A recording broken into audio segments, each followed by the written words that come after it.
Welcome to a very special edition of the Cornhole Insider Podcast. Joel Karnick here. My son Blake is behind the camera. We are in Des Moines, Iowa for the ACL Open. And as we were here, we ran into a gentleman that we just had to get in our podcast because what he does in Skeeball is very similar to what a lot of people are doing in Cornhole. And we've got Elan Footerman. And Elan, you are tell us what your official title is. I'm the reigning world champion of Skeeball. Reigning world champion of Skeeball. Now, there's not one cornhole player that hasn't at one point had someone ask them when they say so-and-so is the world champion of cornhole, they said there's a world champion of cornhole. And this is like the equal right here because people say to you, there's a world champion of Skeeball. You get that a lot, right? Oh, yeah, all the time. I mean, anytime I go to an arcade, people notice how good I am at Skeeball, and they'll say, oh, do you do this like a lot? And I'll be like, yeah, I'm the reigning world champion. And people go, what? There's a world championship? Where do you play that? And, so when you go to like an arcade and you can win tickets to win prizes, are you banned from doing that? Yeah, I tend to get kicked out a lot. The first time I played at the local arcade in New Jersey where I play at, I won 600,000 or 700,000 tickets, which is enough for 2 big screen TVs. Came back in the next day to go play again, and there was a sign up that said limit to 2 jackpots daily. So I went in, paid $2, got my 2 jackpots, and then bounced. So the world champion of cornhole, and you're the champion this year and previous years too, right? Is that right?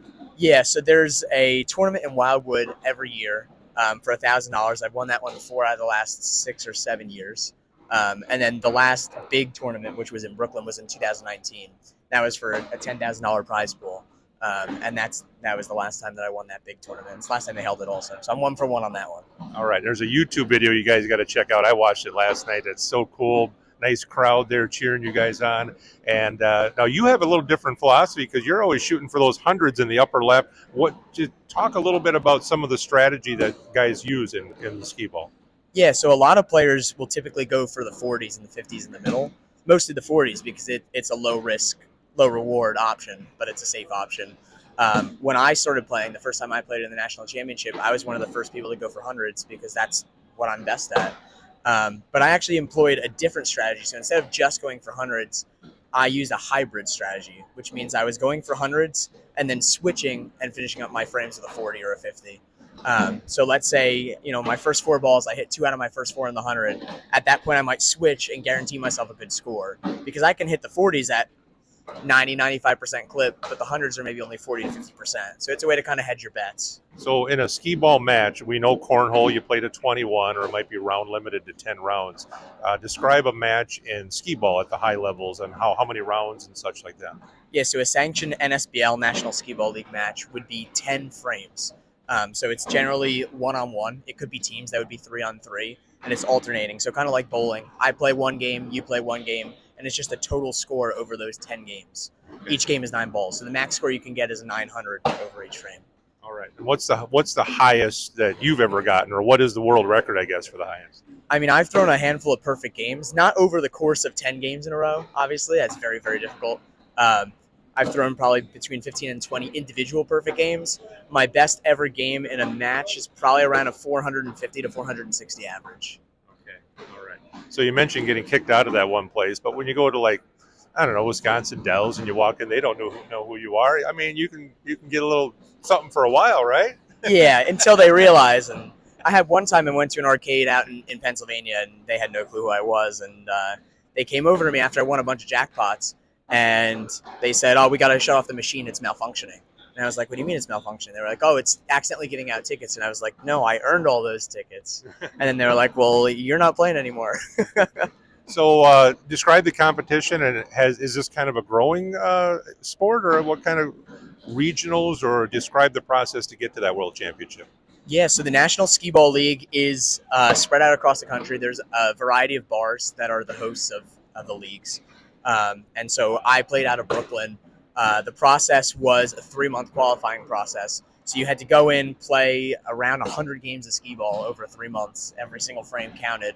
And then the top handful of players from each city qualified for the national championship. Then there was one event, a whole weekend, where everyone came together, and that's where there was a single elimination tournament that decided who would become the national champion. All right. Any rule changes? I mean, cornhole started out with corn in the inside the bag, and then now it's a plastic resin, and there's a lot of different things, sticky, slippery. The traditional skee ball, I remember playing back when I was a kid, the balls were like wood. They felt like they were wood. Now, are they wood? Are they plastic? Or what are they now? There's some type of composite wood plastic combination. Okay. They're more plasticky than wood now. Okay. So do you have a skee ball set up at your house that you practice? Or I do now. After I won the world championship, I said I won $10,000. I may as well buy a machine. So it's at my parents' house, and honestly, my dad plays it probably more often than I do. So if someone wants to get into skee ball, what do they do? Are there places, regionals, or a website they can go to check it out? Yeah, you can go to brewskeeball.com. They should have some, I believe it's Brewskeeball, BREWSKEEBALL.com. They should have some information on there. If you're in one of those local cities, you should definitely go check it out. But you don't have to participate in one of those exclusive events to get in a skee ball. You can go to Dave & Buster's, anywhere they have a skee ball machine, go get some practice, and that's the best way to start.